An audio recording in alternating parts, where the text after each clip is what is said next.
سيد يا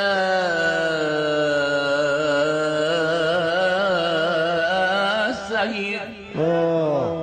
الكنت النبع والعين بعدك وحي للناس بتودي لتقول شح النور بالعينين لو صرت بالعكاز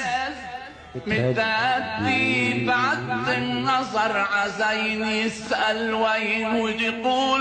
وتقول وين راح من حدي بدي عيوني إن كان حدي زينه بغياب زين عيون ما بدي يا زين يا راسم طريق النعيم شباك تاركني إلك ندي